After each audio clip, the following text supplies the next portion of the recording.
Okay, so just to show you a few things about modeling, you do want to think about kind of common sizes, and you can Google this stuff, you can look it up. For example, like chairs and seats and benches, they roughly come up to kind of the back of the knees. So whether you're doing it by eye, right? So you'd look at your kind of human scale reference and say, okay, that's about right. You know, maybe a bit taller, maybe a bit shorter, but let's say that would be the chair that you're going to build. Okay, I'm going to hit Control Shift X and just throw in a loop. So if I'm doing a basic chair for blocking, it's literally I want to do the minimum amount. That's it for the chair. Okay. Now you want to make a copy of the chair, Shift drag, and then you can do Shift D, Shift D, Shift D. You can make clones super fast. Okay. Now an alternative to this is to go into Edit, Duplicate Special. So that's the shortcut here. Duplicate with Transform, Shift D.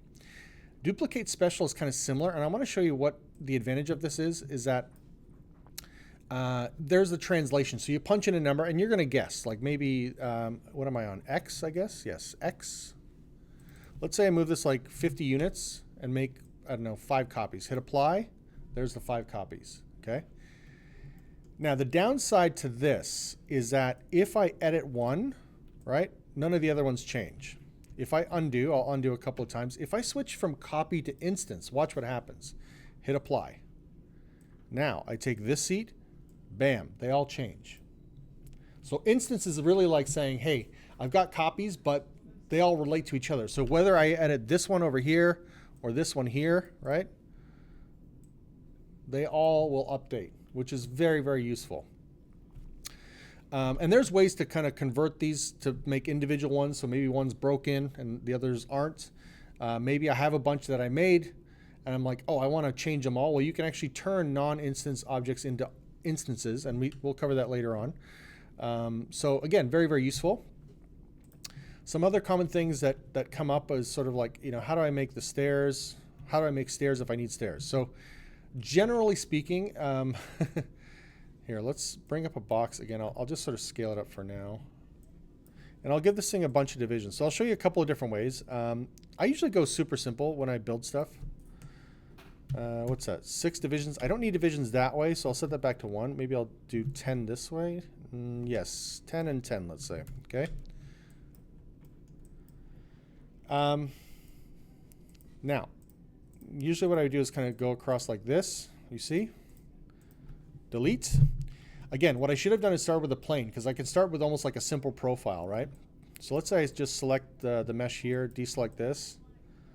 I'm going to flip this around holding Control-Shift-I, which flips or inverts the selection. Hit delete. Now I'll take this section. Again, I'm all about like doing less work, not more. So instead of having to select the front and the back and then this, you know, like deal with it simpler. Okay? So we'll take this and then you can extrude. Double click the whole thing and now you can scale it. So again, stairs are often not square. Sometimes in Montreal they are. And those are deadly, right? It kind of throws you off. But usually as a general rule, stairs are 7 inches, 7 inches? Yeah, I guess about 7 inches tall, 11 inches deep. So what do? Just scale it like so. Okay? Super easy. Doesn't have to be a torture test. Now, remember this. Create a cube. Scale it up. Let's say like so. I'll squash it down to make a more appropriate step. And this is very subtle, so you have to be careful with this. Shift and drag. Shifty, shifty, shifty, shifty, shifty, shifty. Get shifty with it. Okay, cool. Stairs. Now, duplicate special also has some really powerful options here. Edit, duplicate special. If I move, I'm going to do something tricky. So if you hit D, this gives you a live pivot point, which means you can alter where this thing rotates from. So if I kind of slide it over just off the model, let's say, and then rotate, you see it kind of rotates from there. So again, I'm going to make a copy where I rotate, and Y is the vertical axis pointing up and down. So let's say I rotate like, I don't know, 30 degrees. I'm not going to move it side to side, but I'm going to move it up. So move it up, I don't know, like 15 units and rotate. Hit apply. Stairs.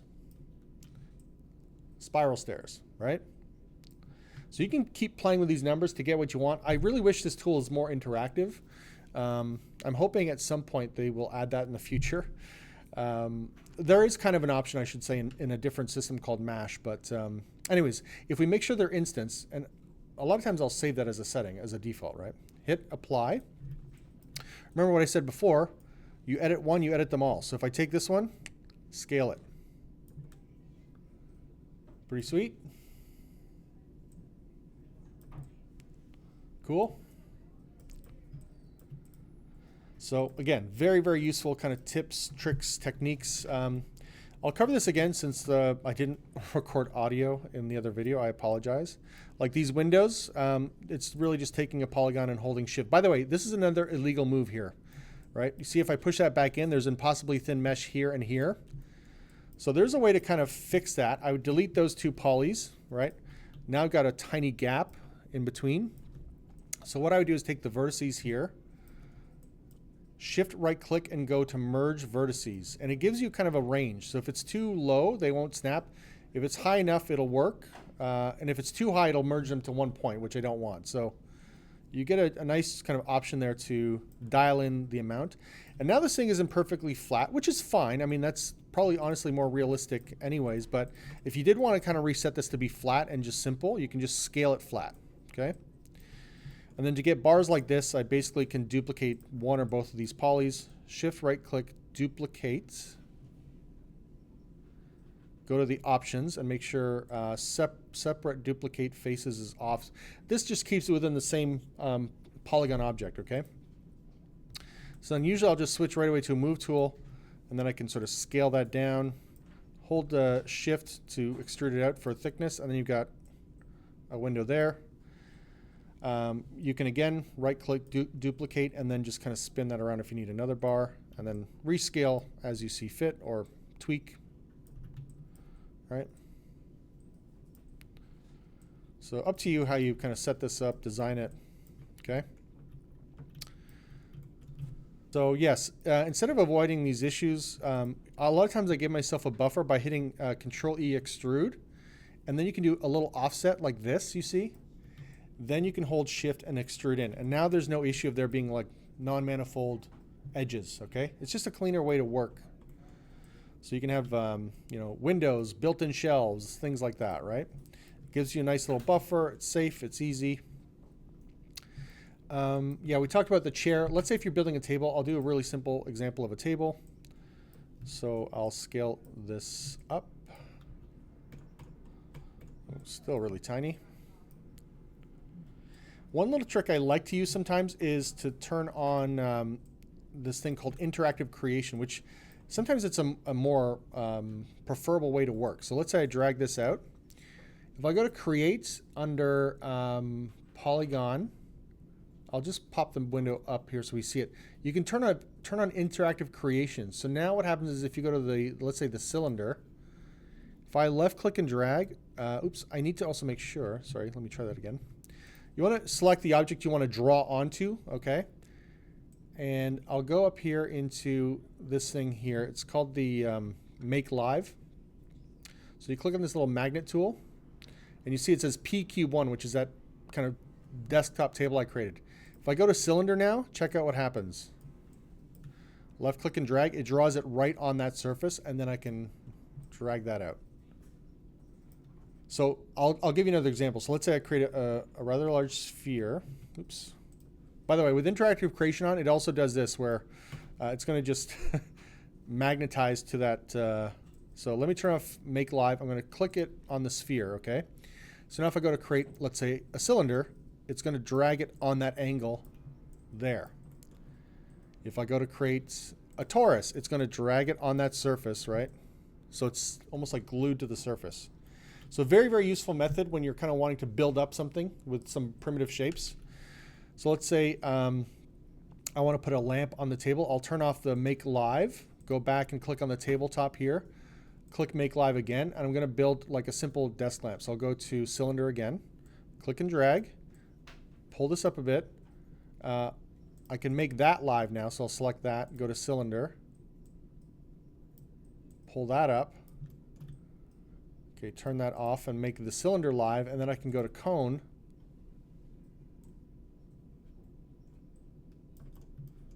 It's being a little bit goofy, but that's okay.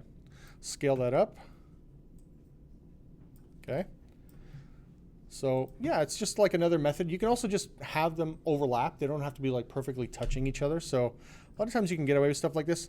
The other thing is I'll often combine objects like this. If it's I don't like grouping in Maya. I find grouping in Maya is useful once you get beyond the modeling stage, but at this stage you kind of want to just combine objects. It doesn't mean I still can't edit them. They don't have to be connected together, but if I shift right click and combine, now it's one object, right? I could still model this. Like I could still just double click this and isolate it.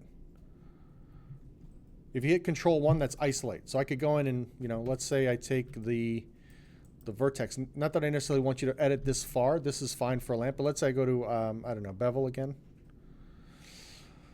Or chamfer. There. Okay. That's done. Take the faces here. Delete that. Maybe double click it, hit extrude, and give it a thickness. So it's like, you know, got a real thickness like an object. Hit Control 1 again to unisolate. So there you go, right? But it's still one object. But I can still edit each individual component within it. Something else I like to do, and I find it really, really useful, especially for like rigging, setting up your mesh. If you go to, this is in Bonus Tools. If you go to Bonus Tools, Modify, 0 pivots, center pivot and move to 0. If you click on that, watch what happens to the pivot. Nothing. Yeah, let me try that again. Bonus Tools, Modify. Oh yeah, sorry, move pivot to base and 0 local value. So what it does is it actually moves it to the very bottom, very center, which is great. So now if I need to put this on the ground, what do? I go to the Z translate, hit 0. Y translate, hit 0. And it's flat, flat, flat on the ground. You see? So very, very useful. Also, if I'm going to snap this to the desk, let's say I'm going to add a couple of edge loops just to sort of show you, like I want to snap it to this point. If I go back to object mode, hit W, hold V to snap to vertex, and do that. Where are we snapping here? Try to change my angle a bit so I can, there. You see now I've snapped it to the desktop very, very easily, right? So very useful. By the way, this table, yeah, before I assemble it, I'm going to just shift drag the legs. Shift drag, and then I would combine, okay? So just shift clicking, shift click, shift right click and go to combine. And then I'll do the same thing I did before, Bonus Tools, Modify. If you don't have Bonus Tools at home, that's fine. You can basically get it for free. It's online from Autodesk, okay? So you see my desk is floating, right? So all I got to do, zero out the Y value, bam, it's on the floor, right? Simple, clean, easy to identify,